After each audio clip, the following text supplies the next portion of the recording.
नमस्कार बच्चों, मैं Kanhaiya Yadav CBS classes for geography में आपका स्वागत करता हूं।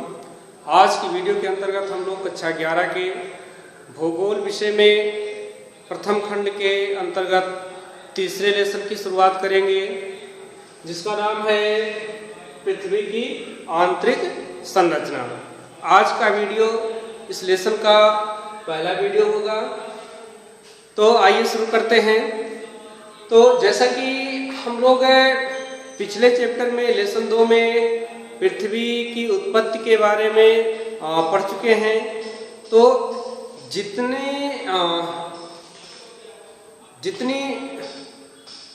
दुविधा, जितनी कंफ्यूजन, जितनी समस्या पृथ्वी की उत्पत्ति को लेकर के है, जितना इंटरेस्ट पृथ्वी की उत्पत्ति को लेकर के है, ठीक उतनी ही दुविधा, उतना ही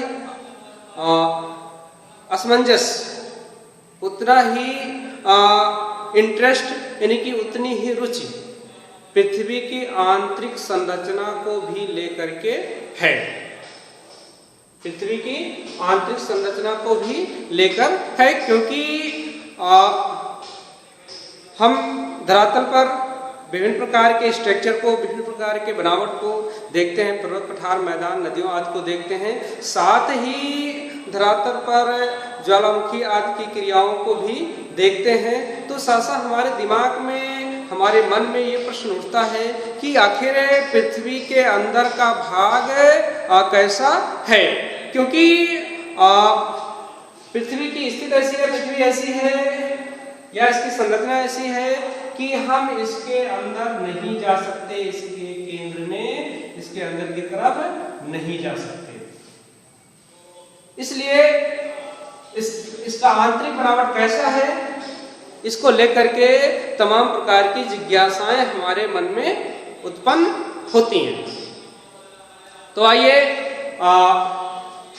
इस चैप्टर में हम पृथ्वी की आंतरिक संरचना से संबंधित जानकारी के बारे में अध्ययन करें।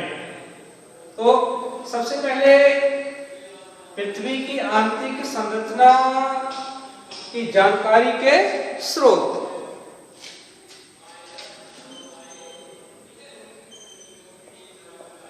पृथ्वी की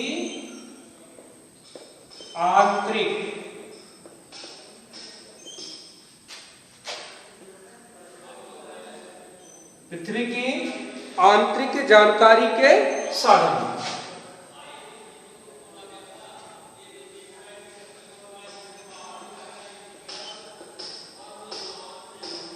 जानकारी के साधन या स्रोत। देखिए, जिस प्रकार विद्वानों ने पृथ्वी की उत्पत्ति को लेकर के तमाम प्रकार की संकल्पनाएं, तमाम प्रकार की विचारधाराएं प्रस्तुत की हैं, ठीक उसी प्रकार या तमाम तथ्यों का, तमाम कल्पनाओं का सहारा लिया है। ठीक इसी प्रकार विद्वानों ने पृथ्वी की आंतरिक संरचना को जानने के लिए तमाम प्रकार के संकल्पनाओं का, विचारधाराओं को, तथ्यों को आधार माना है। तो अलग अलग विद्वानों के द्वारा पृथ्वी की आंतरिक संरचना को लेकर के अलग अलग जानकारियां दी गई हैं और अलग अलग स्रोतों का इस्तेमाल किया गया है। तो पृथ्वी की आंतरिक संरचना के जो स्रोत हैं या जो स्रोत हो सकते हैं, उन स्रोतों को मुख्य रूप से 3 भागों में बांटा जा सकता है। कितने भागों में? 3 भागों में। हालांकि आपकी किताब में 2 ही भाग दे रखे हैं। हम यहाँ आपको आपकी सुविधा के लिए या उच्च की कक्षाओं में जानकारी के लिए यहाँ पर हम 3 स्रोतों की चर्चा कर रहे हैं। तो पहला स्रोत जो है वह पृथ्वी की उत्पत्ति को लेकर के, पृथ्वी की उत्पत्ति से संबंधित, पृथ्वी की उत्पत्ति से संबंधित सिद्धांत।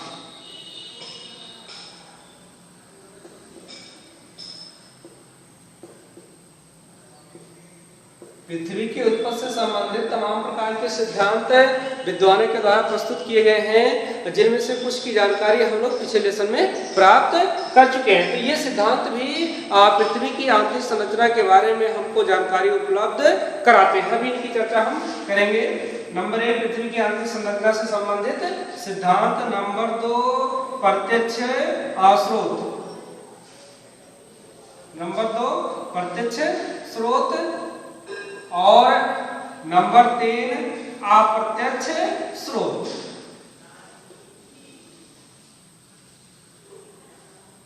अप्रत्यक्ष स्रोत फिर से देख लीजिए।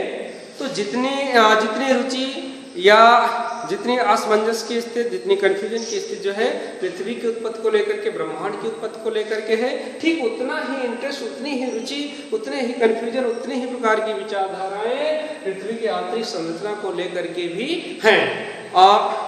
पृथ्वी की आंतरिक जानकारी के जो स्रोत हैं उनको मुख्य रूप से 3 भागों में बांटा जा सकता है। क्योंकि पृथ्वी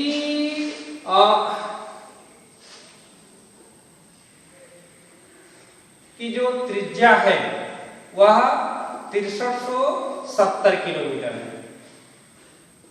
6370 किलोमीटर है। पृथ्वी की त्रिज्या कितनी है? 6370 किलोमीटर। तो ऐसी स्थिति में पृथ्वी के केंद्र तक जा करके जानकारी एकत्र करना, जानकारी हासिल करना मुश्किल है। फलस्वरूप विद्वानों ने पृथ्वी की आंतरिक संरचना के बारे में जानकारी उपलब्ध कराने के लिए अनेक तथ्यों का, अनेक साधनों का सहारा लिया है। तो इस प्रकार जितने भी स्रोत हैं, जितने भी साधन हैं पृथ्वी की आंतरिक संरचना से संबंधित, उन स्रोतों को 3 भागों में बांटा जा सकता है। नंबर 1 पृथ्वी की उत्पत्ति से संबंधित सिद्धांत, नंबर 2 प्रत्यक्ष स्रोत और नंबर 3 अप्रत्यक्ष स्रोत। तो आइए सबसे पहले हम फोकस करते हैं पृथ्वी की उत्पत्ति से संबंधित सिद्धांत। तो पृथ्वी की उत्पत्ति से संबंधित कई सिद्धांत अलग अलग विद्वानों के द्वारा दिए गए हैं। ये सिद्धांत भी हमको पृथ्वी की आंतरिक संरचना के बारे में जानकारी उपलब्ध कराने का काम करते हैं। अगर इन सिद्धांतों को सही माना जाए, जो सिद्धांत दिए गए हैं, तो अलग अलग सिद्धांतों के अनुसार पृथ्वी की आंतरिक संरचना अलग अलग हो सकती है। जैसे इमैनुअल कांट ने वाया विरास परिकल्पना प्रतिपादित की थी, जिसके अनुसार पृथ्वी के आंतरिक भाग को जो है वह गैसीय अवस्था में होना चाहिए। किस अवस्था में? गैसीय अवस्था में, क्योंकि पृथ्वी का निर्माण जो हुआ है वह गैसों के कणों आदि के एकत्र होने से है। इसके बाद अगर जेम्स और जेफ्रीज के सिद्धांत को अगर सही माना जाए तो पृथ्वी की आंतरिक संरचना जो या पृथ्वी का आंतरिक भाग जो है वह ध्रुव अवस्था में होना चाहिए। ऐसे ही अगर चैम्बरलिन की ग्रहण परिकल्पना को सही माना जाए, चैम्बरलिन की ग्रहण परिकल्पना को अगर सही माना जाए तो पृथ्वी का आंतरिक भाग जो है वह ठोस अवस्था में होना चाहिए। तो ऐसे ही अगर बिग बैंग थ्योरी पर विश्वास किया जाए तो बिग बैंग थ्योरी में भी ग्रहों नक्षत्रों की जो उत्पत्ति हुई है वह ग्रहणों के एकत्र होने से, फलस्वरूप ऐसे स्थिति में आंतरिक भाग को जो है ठोस होना चाहिए। तो इस प्रकार पृथ्वी की उत्पत्ति को लेकर के अभी तक कोई सर्वमान्य सिद्धांत नहीं प्रतिपादित किया जा सका है। इसलिए पृथ्वी की उत्पत्ति से संबंधित जितने भी आंतरिक जानकारी के स्रोत हैं, साधन हैं, वो उन पर भी विश्वास नहीं किया जा सकता, वो भी सटीक जानकारी नहीं दे पाते हैं। इसके बाद दूसरा जो स्रोत है वो है प्रत्यक्ष स्रोत। और प्रत्यक्ष स्रोत के अंतर्गत हमें कौन कौन सी बातें जो है वह पृथ्वी के आंतरिक संरचना के बारे में जानकारी उपलब्ध कराती है। उसमें है चट्टाने। क्या है? चट्टाने। चट्टानों के अलावा ज्वालामुखी,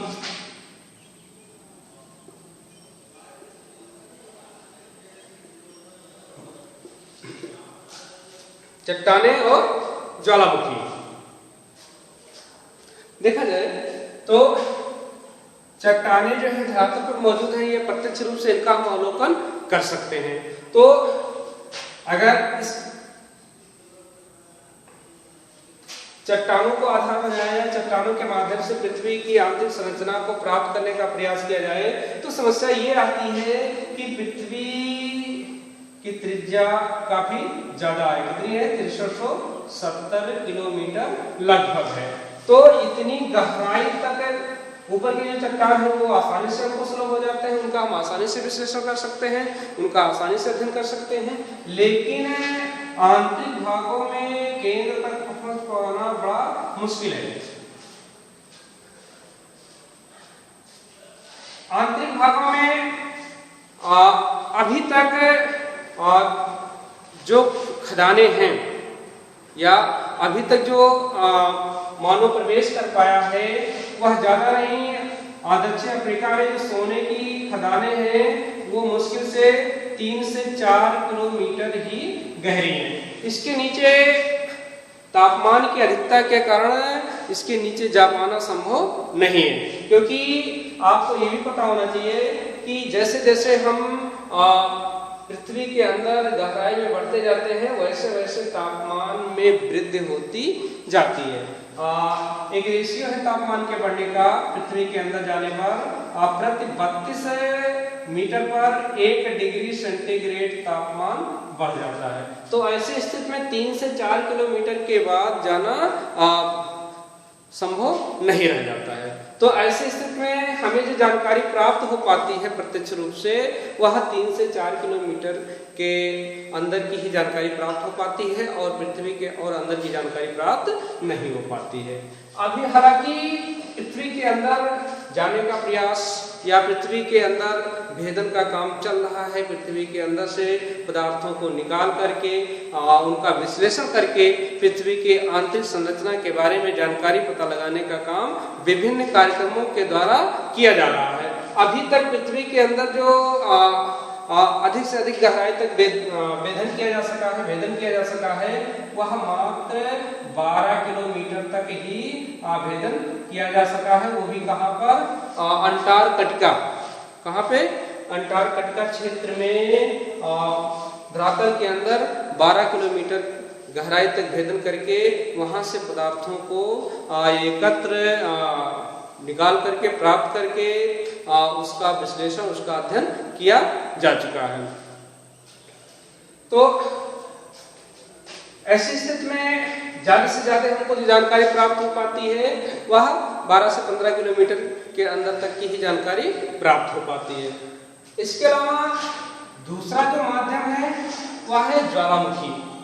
ज्वालामुखी भी हम देखते हैं कि ज्वालामुखी विस्फोट के समय धरातल के अंदर से मैग्मा का प्रवाह होता है, मैग्मा का फ्लो होता है जो काफी अंदर से आता है। तो ऐसी स्थिति में हमको पृथ्वी की आंतरिक संरचना के बारे में जानकारी अवश्य प्राप्त होती है कि पृथ्वी का एक मंडल, एक भाग ऐसा जरूर होगा जो लिक्विड फॉर्म में होगा, लिक्विड अवस्था में होगा, द्रव अवस्था में होगा।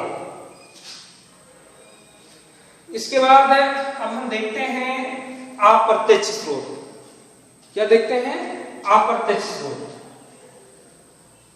देखिए अप्रत्यक्ष स्रोत के अंतर्गत जो साधन है, जो स्रोत हैं उसमें तापमान के बाद में घनत्व और घनत्व के बाद में दबाव के बाद में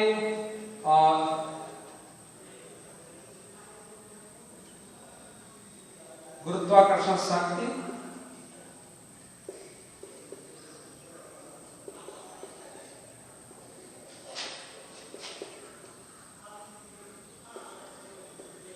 गुरुत्वाकर्षण शक्ति के बाद में चुंबकीय क्षेत्र,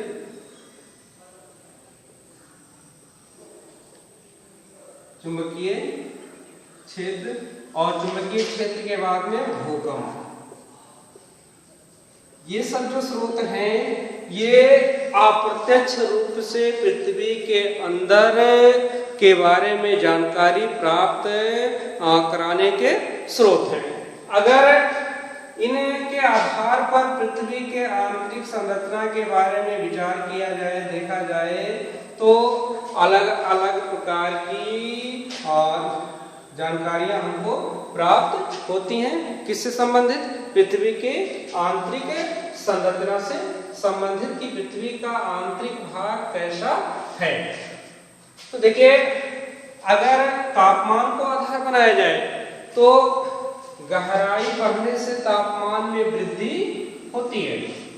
गहराई बढ़ने से तापमान में वृद्धि होती है। अभी बताया आपको कि प्रति 32 मीटर पर 1 डिग्री सेंटीग्रेड तापमान बढ़ जाता है। तो ऐसी स्थिति में पृथ्वी के केंद्र तक का तापमान जो है वह 6000 डिग्री सेंटीग्रेड के आसपास आता है। तो ऐसी स्थिति में अगर तापमान को आधार बनाया जाए तो ऐसी स्थिति में पृथ्वी के आंतरिक भाग को द्रव अवस्था में या गैसीय अवस्था में होना चाहिए, क्योंकि इतने तापमान पर भारी से भारी पदार्थ को भी पिघल जाना चाहिए या गैसीय अवस्था में कन्वर्ट हो जाना चाहिए। दूसरा जो स्रोत है, साधन है, वह है घनत्व यानी कि डेंसिटी। देखिए, अगर पृथ्वी के विभिन्न परतों पर विचार किया जाए या घनत्व के आधार पर देखा जाए तो पृथ्वी के अलग अलग भागों की चट्टानों का घनत्व अलग अलग पाया जाता है। जैसे कि पृथ्वी की जो ऊपरी भाग है या पपड़ी जो है, जो क्रस्ट है, उसका घनत्व जो है वह 2.9 से 3 के आसपास है, या 2.5 से लेकर के 3 के आसपास, यानी कि पृथ्वी का ऊपरी भाग जो है वह हल्के पदार्थों से बना है। लेकिन ये विश्वास किया जाता है कि पृथ्वी के अंदर जो है वह अधिक घनत्व वाले पदार्थों का संकेंद्रण है, जमाव है। ये माना जाता है कि पृथ्वी के केंद्र का जो घनत्व है वह 11 है। कितना है? 11 है। तो ऐसी स्थिति में पृथ्वी के आंतरिक भाग को ठोस अवस्था में होना चाहिए, क्योंकि पृथ्वी के आंतरिक भाग में कैसे पदार्थों का जमाव है? घने पदार्थों का, भारी पदार्थों का, ठोस पदार्थों का। और अगर दबाव को आधार बनाया जाए, दबाव के आधार पर देखा जाए तो जैसे जैसे गहराई बढ़ती जाती है वैसे वैसे दबाव बढ़ता जाता है, वैसे वैसे भार बढ़ता जाता है, दबाव बढ़ता जाता है। और दबाव बढ़ने से पदार्थों का दृढ़ांक और गलनांक, दृढ़ांक और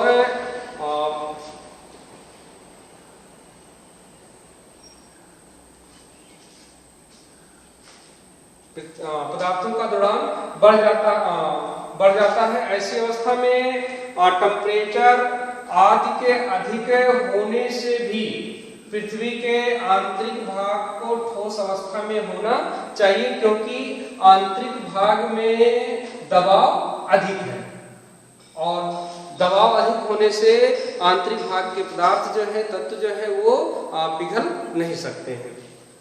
और अगर देखिए गुरुत्वाकर्षण के आधार पर पृथ्वी की आंतरिक संरचना का पता लगाया जाए तो देखा जाता है कि पृथ्वी के अलग अलग भागों में गुरुत्वाकर्षण शक्ति अलग अलग पाई जाती है। जैसे कि भूमध्य रेखा के आसपास गुरुत्वाकर्षण शक्ति जो है वह कम होती है, या भूमध्य रेखा के आसपास सबसे कम गुरुत्वाकर्षण शक्ति होता है, जबकि ध्रुवों पर सबसे अधिक गुरुत्वाकर्षण शक्ति पाई जाती है। इसका कारण जो है वह है केंद्र से दूरी।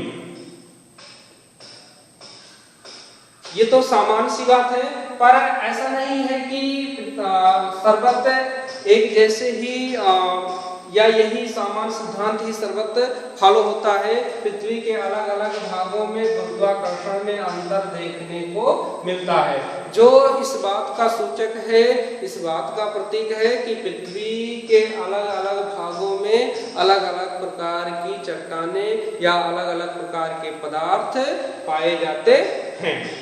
ऐसे ही चुंबकीय क्षेत्र को आधार बनाया जाए तो पृथ्वी के अलग अलग भागों में अलग अलग चुंबकीय शक्ति पाई जाती है। तो इस आधार पर भी पृथ्वी के आंतरिक भाग को अलग अलग अवस्थाओं में अलग अलग पदार्थों से बना होना चाहिए। और लास्ट में जो है वो भूकंप है। भूकंप जो है पृथ्वी की आंतरिक संरचना के बारे में जानकारी प्रदान करने का अभी तक सबसे महत्वपूर्ण और सबसे सटीक माध्यम है, सबसे सटीक स्रोत है। अतः इस स्रोत के बारे में हम लोग विस्तृत रूप से अध्ययन करेंगे। इसके बारे में हम लोग अगली वीडियो में विस्तार से अध्ययन करेंगे। तो आज की वीडियो में बस इतना ही, मिलते हैं कल की वीडियो में।